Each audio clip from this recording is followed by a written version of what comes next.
Hey, it's Jay. So last night I checked out the new Chris Rock stand-up film that's on Netflix. And it was kind of interesting. It was the first time, I believe, on Netflix where I guess it was like a live simulcast that he was doing a live show, but then also broadcasting it on Netflix at the same time. I ended up watching it later on that evening, and I guess if you watched it live, you would have saw a pre-show to the stand-up, and you would also saw the post-show after the stand-up. So I hope that somebody probably snagged it and put it on YouTube, because I would like to see what kind of happened before and after the show. And so it's like classic Chris Rock to me. It's interesting how times go where certain comedians, like right now, Dave Chappelle is kind of like the voice of comedy in a way. And even though there's several and many, just like when it comes to musicians and stuff, even though there's many, it's usually one that kind of grabs the voice of a time. Like Ice Cube was a voice of a time. Tupac was a voice of a time. Biggie was a voice of a time. So just different people kind of grasp, like there's other people going on at that time, which is fine. But it's just one voice that kind of cuts through perfectly and sums up the way things are going. And even though things and times have changed, and you have people like Dave Chappelle and other folks like that, and Eddie Murphy had his moment and stuff like that, I think Chris Rock, pound for pound, has always kind of been there, and always throughout the years still kind of had a good grasp on things. And a lot of comedians can't say that. Sometimes they have that funny joke or hook at a time, and they leave and come off and come back on and try to come back on, and it still don't really click the same.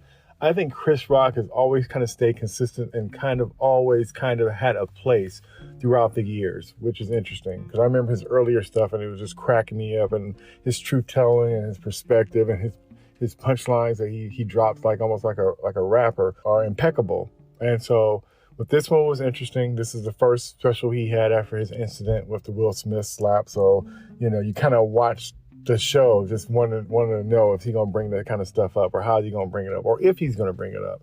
And even when he started the show, he didn't talk about the incident, but he said something, and the way he said it made you think like, okay, this is going to be coming. But it's just interesting to see. He's still sharp. He's still relevant.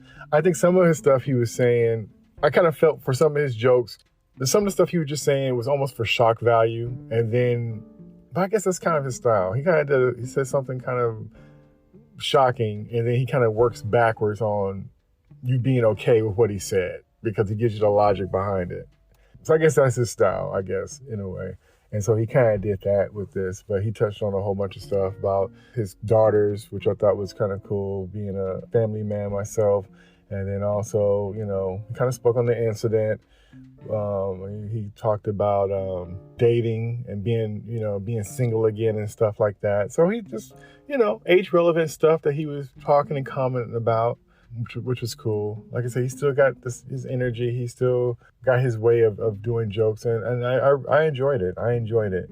But like I said, I think the hardest part is just cutting through the time and just not being necessarily your moment, and still being relevant within that time. You're out of time, but you're still relevant to the time. And that's how I felt about his jokes. And me being, getting older and stuff like that, and then the stuff he was talking about really related to me. But I enjoyed it. It was a fun one. It's one that I would rewatch for sure.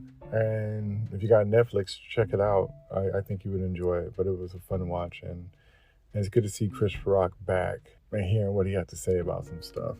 But like I said, he's still a funny guy. And he seemed like he never really left stand-up, which shows in his work. So, all right.